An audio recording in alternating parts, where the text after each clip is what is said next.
नमस्कार। आज मैं सुभद्रा कुमारी चौहान की जयंती के अवसर पर उनकी प्रसिद्ध कविता वीरों का कैसा हो वसंत पर बातें रख रही हूँ। सुभद्रा कुमारी चौहान का जन्म 16 अगस्त 1904 ईस्वी में इलाहाबाद के निहालपुर मोहल्ले में हुआ था। इनके पिता का नाम ठाकुर रामनाथ सिंह था, जिनकी देखरेख में सुभद्रा जी की प्रारंभिक शिक्षा हुई। खंडवा के ठाकुर लक्ष्मण सिंह से इनका विवाह हुआ। 15 वर्ष की आयु में ही इन्होंने प्रथम काव्य रचना की। राष्ट्रीय आंदोलन में वे बराबर सक्रिय रहीं।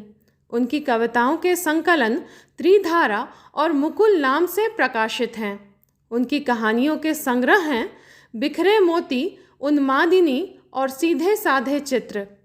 कहानियों पर उन्हें हिंदी साहित्य सम्मेलन की ओर से 2 बार शेक्सपियर पुरस्कार प्राप्त हुआ।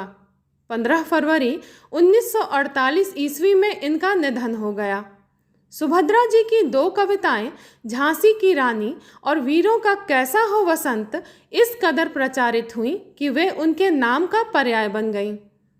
वीरों का कैसा हो वसंत राष्ट्रीय भावना से ओतप्रोत कविता है, जिसे सुभद्रा जी ने लोकमान्य तिलक के निधन पर लिखी।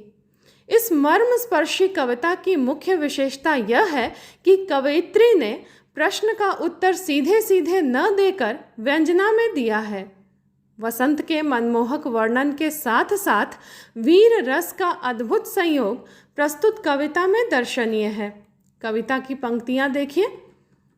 आ रही हिमालय से पुकार, है उदधि गरजता बार बार, प्राची पश्चिम भू नभ अपार, सब पूछ रहे दिग दिगंत, वीरों का कैसा हो वसंत। कवयित्री ने पराधीन भारत के समक्ष प्रश्न उठाया है कि वीर वसंत का उत्सव मनाएं तो कैसे। वसंत ऋतु सौंदर्य एवं प्रेम की परिचायक है, परंतु जिस देश के वासी पराधीन हैं, उस देश के वीरों को वसंत का उत्सव मनाने की फुर्सत कहाँ।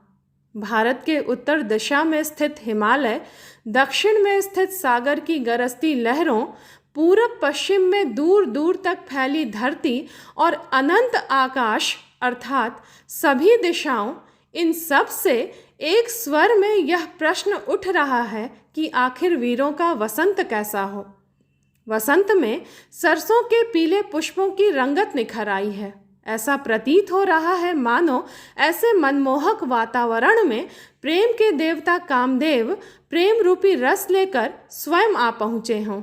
दुल्हन की तरह सजी सवरी धरती का अंग अंग पुलकित हो रहा है, परंतु इस सौंदर्य पर जिसे मुग्ध होना चाहिए, वह प्रियतम तो वीरों का वेश धारण किए हुए है, क्योंकि स्वाधीनता संग्राम ही उसके लिए वसंत के समान है।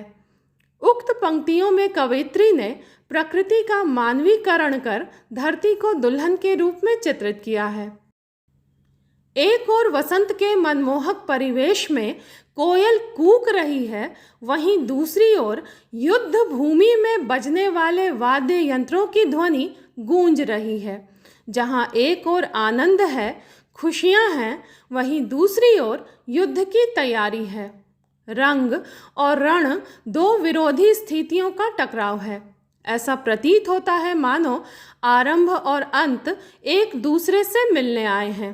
तात्पर्य यह है कि जहां वसंत का आना जीवन के आनंद का आरंभ है, वहीं दूसरी ओर युद्ध नाश का सूचक है। प्रश्न यह है कि देशभक्त आखिर किस ओर अपना ध्यान केंद्रित करें। आज़ादी के युद्ध में वीरों का क्या कर्तव्य है। वसंत के सुंदर सुहावने मौसम में वे प्रियतमा की बाहों का हार स्वीकार करें या वे तलवार धारण करें। वे प्रियतमा की चंचल चितवन पर मुग्ध हों या धनुष बाण धारण करें। वीरों के समक्ष यह प्रश्न है कि वे भोग विलास में डूबे रहें या देशवासियों को पद दलित होने से बचाएं। कठिन समस्या है कि आखिर वीरों का वसंत कैसा हो।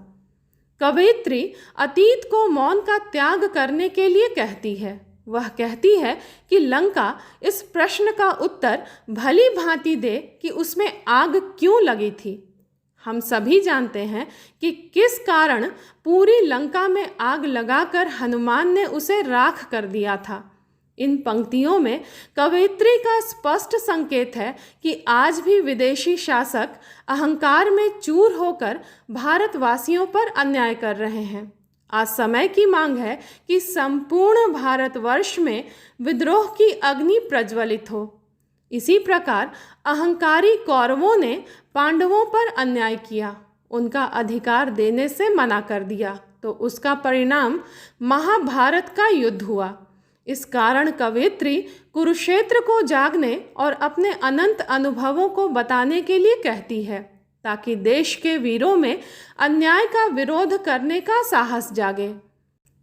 हल्दी घाटी का मैदान महाराणा प्रताप की वीरता का प्रतीक है, जिन्होंने मेवाड़ को आज़ाद कराने के लिए मुगलों से युद्ध किया। कवयित्री हल्दी घाटी के शिलाखंड को संबोधित कर कहती है कि वह पराधीन भारतवासियों को वीरता का पाठ पढ़ाए। शिवाजी के एक वीर सेनापति तानाजी सिंहगढ़ के दुर्ग को आज़ाद कराने के क्रम में मृत्यु को प्राप्त हो गए, परंतु दुर्ग को आज़ाद करा दिया। उसी वीरता की याद दिलाती कवयित्री देशवासियों को प्रेरित करती है। वे स्मृतियां ही बता सकती हैं कि वीरों का वसंत कैसा होना चाहिए। कवयित्री को यह भी भान है कि न तो आज भूषण और चंद जैसे ओज पूर्ण कवि हैं और न ही उत्साह का संचार करने वाले ओज पूर्ण काव्य ही रचे जा रहे हैं। कारण स्पष्ट है कि विदेशी दास्तानें राष्ट्रीय चेतना के कवियों की कलम पर पाबंदी लगा रखी है। ऐसे बंधन में बंधे रहते हुए कौन निर्भीक स्वर में बताएगा कि वीरों का वसंत कैसा हो। निसंदेह प्रस्तुत कविता देशभक्ति की भावना से ओतप्रोत है। अपनी सहजता और सरलता के कारण यह आसानी से ग्राह्य है। अकारण नहीं है कि यह कविता आज भी जनमानस में अंकित है और देशभक्ति की शीर्ष कविताओं में स्थान रखती है। धन्यवाद।